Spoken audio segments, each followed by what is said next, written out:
Anubhav is virtually here. Let's welcome him. Sorry. Hey, wait a minute. There's a typo there, my friend. It says Anuvab, not Anubhav. Did we screw up on the side? Sree screw this up or what? Not at all. Hi, MR. Hi, Sree. Before I start, I have to let you guys know it's 7 o'clock in the morning in Mumbai, where I am. And this lockdown has led to lots of people thinking that they're artists. So there's an Indian uncle in the house next to mine who's practicing classical music. And a number of wild dogs have gone crazy. And there's a lot of rampant noise. So I would like to apologize on behalf of anyone who thinks that they're talented in the lockdown, because I'm suffering as a result of that. And I'm sure many people feel that way about my comedy as well. But to answer your question, MR, Anubhav in Sanskrit means experience. I'm Bengali. I'm from the east of India. My parents, like all Bengalis, tried to be extra clever and named me Anuvab. And they got that name on their honeymoon from the son of the assistant food and beverage manager of the hotel they were staying in Srinagar. And his name was Anuvab. And they called me that, and now I have to answer questions like this at 7 o'clock in the morning for 43 years of my life. Oh man, you're on their honeymoon. They meet the assistant food and beverage manager. He makes such an impression on them. They remember that name and name that. Oh my Lord. And I ran into this guy. My parents ran into this guy many years later. He's much older. And they asked him, they're like, how's your son Anubhav? And he said, well, he's changed his name to Anubhav now. Oh, that's crazy. You know, my mother and father named me after the OB who delivered me in the hospital. His name was Madhavan, and they called me Madhavan. So at least I have a much more of a normal story. This is weird. This is I think there's a big Bollywood star called Madhavan, and it could be you as well. You know, that could absolutely. I mean, I'm going there, but tell me something. New York Times called you an intelligent comedian. Is that an oxymoron? Yes.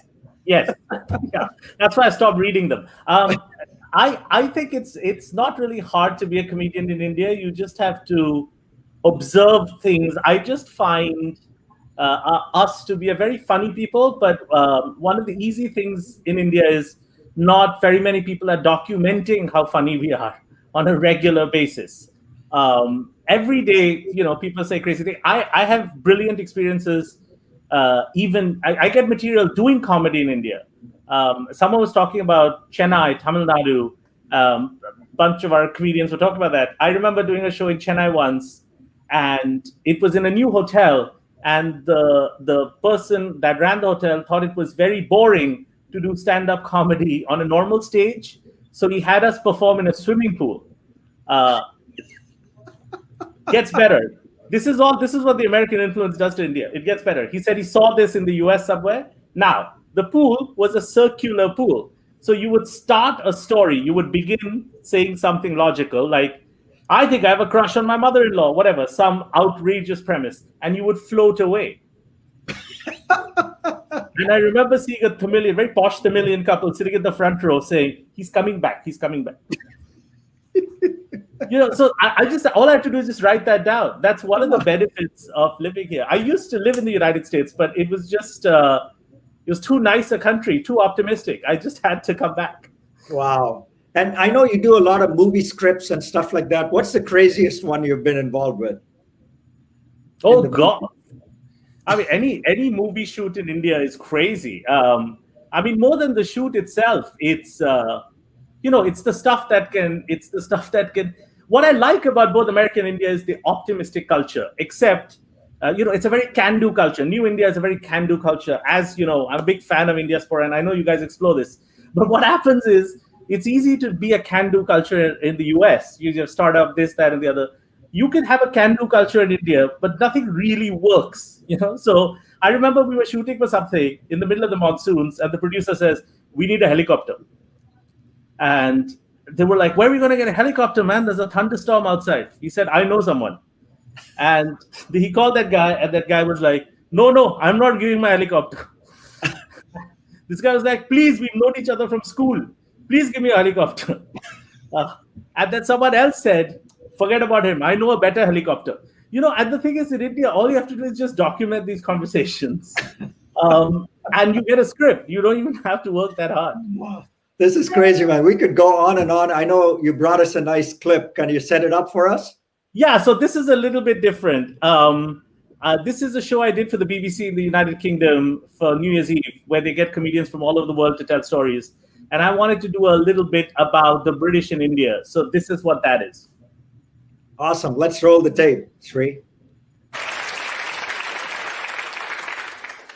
Hello, my name is Anuvab Pal. I'm a comedian from Mumbai, India. This is my first time doing a show in the United Kingdom. I am from India. I've been here a couple of months. I'm told, Anuvab, your English is very good. You're very comprehensible. Now, here's the thing. I did not want my English to be very good. I did not even want to speak it. But 250 years ago, some British people came over to India and told us, speak like this. This is a better language. And we said, all right. We were quite impressed. You had wigs, you were cross-dressing, it was good.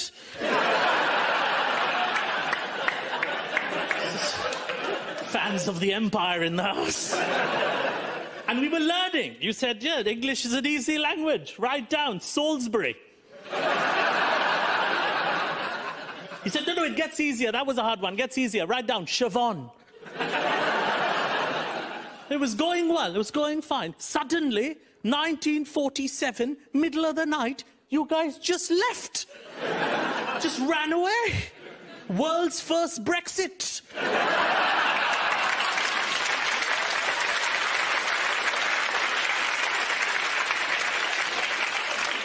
Leaving a generation of Indians, like my father, sounding like this. Like a love child of Downton Abbey and a Bangalore call centre.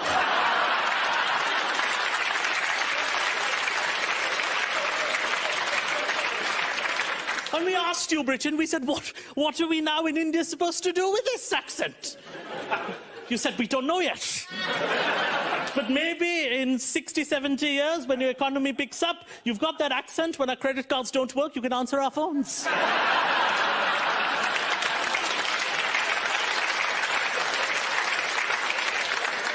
Is that all right, Ramesh, or shall I call you Theodore? She's better. It's going well, though. The empire was going well for a while. You gave us things we did not have. You said, India, you have a lot of malaria, disgusting, you're dying, it's horrible. Here, have some gin and tonic. We said, that's not bad, gin and tonic. These people are not bad. It's very nice people, gin and tonic. Then you said, here, have some tea. We're like, oh, this is very nice. This is our tea.